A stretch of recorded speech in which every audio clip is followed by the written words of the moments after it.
Welcome to Financial Fridays, just dough, no glaze, with Dre and Smiley.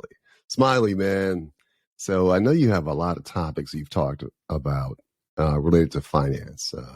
Although we are not financial professionals, we've lived our lives and we have had some experiences. And on your YouTube channel, Just Dough, No Glaze, you talk a lot about, kind of just financial savvy, readiness, kind of one-on-one topics, things like that. Give me a topic for today for Just Dough, No Glaze. What's your topic? My topic for today is risk, and people, that risk means something a lot different to everyone. And risk is basically the potential for loss. So if I have $100 and I invest it, what's the potential of me losing something? Well, the potential of loss is $100 because that's the risk. A lot of times people, any harm, any when you think of risk and harm, the risk is I can lose my money. The harm is I don't have it anymore. So a lot of times when you look at it from a financial perspective, my money in my pocket is the least risky.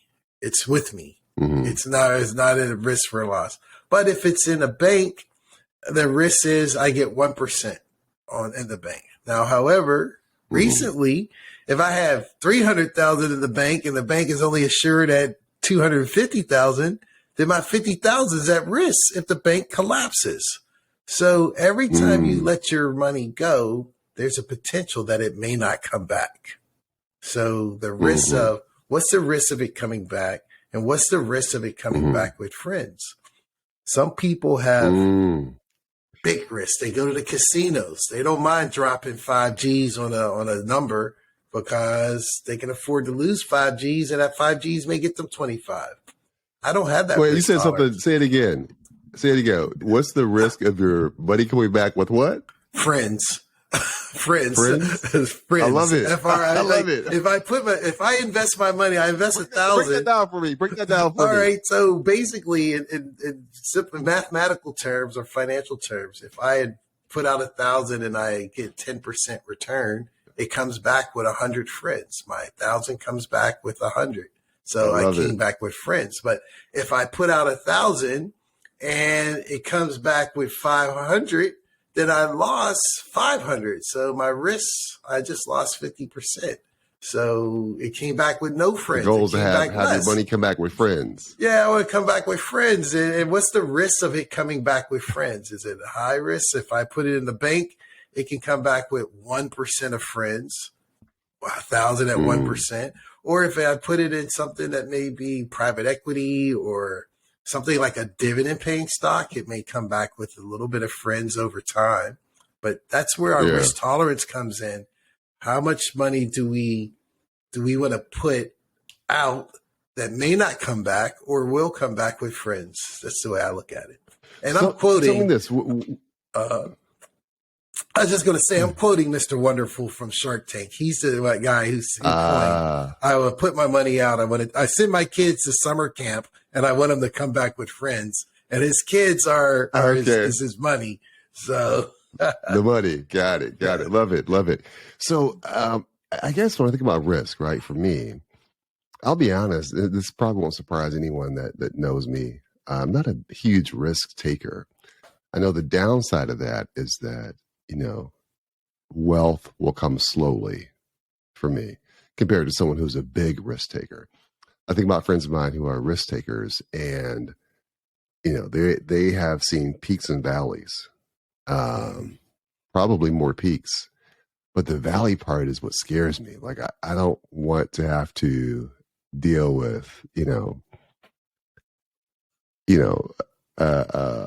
return at any point. I'd rather just have just give me, and I know for those that are, risk takers, this sounds like some cockamamie-ness. I just made that word up.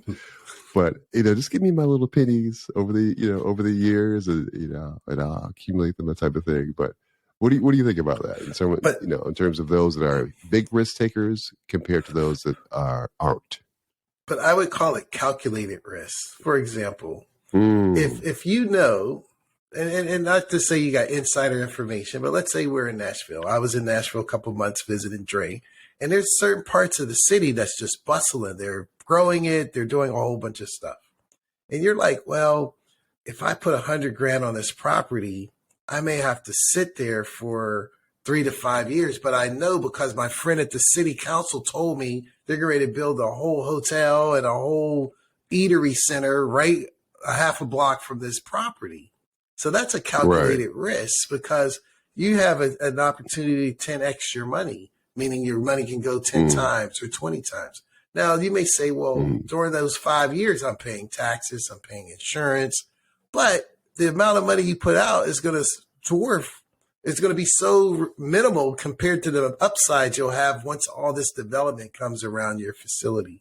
So I like calculated risk, and a lot of people take zero risk, and therefore they're only I read something, and someone said this on a podcast. You only make money. You only get wealthy while you're sleeping, meaning your money has to grow. You alone with 365 days, even if you make 1,000, 2,000 a day, 5,000 a day, you don't have enough energy and life minutes to get wealthy, truly wealthy, unless your money is growing, compounding, or doing something while you're sleeping. And in order to have your money grow while you're sleeping, you have to put some of it at risk. Now, at risk, would you want to put all of it at risk at the risk of getting put out of your house because you can't pay your mortgage, you can't pay your car? No, but you want to put a portion at risk, calculated risk, because you need the multiples. You don't have enough time in our lifetime. I think there's so many days that we have in our life, and someone had just posted it on LinkedIn. And if I could pull it up, it says, actually, it was one of our podcast guests, Maurice posted on his LinkedIn channel how many days you live if you're alive for so many days. Oh, here it is. He put a calendar out. If you live for age of 40, oh man, how many days is it? Oh yeah, if you're 40 years old, you've lived 14,600 days, and you have 14,235 days left. Well, he put this on to imply that you don't have that many days if you look at your life minutes. You take 80, let's say you check out, move to heaven at 80. You need to put something to multiply because you don't have enough time to grow wealthy if you're not risky with some portion of your capital.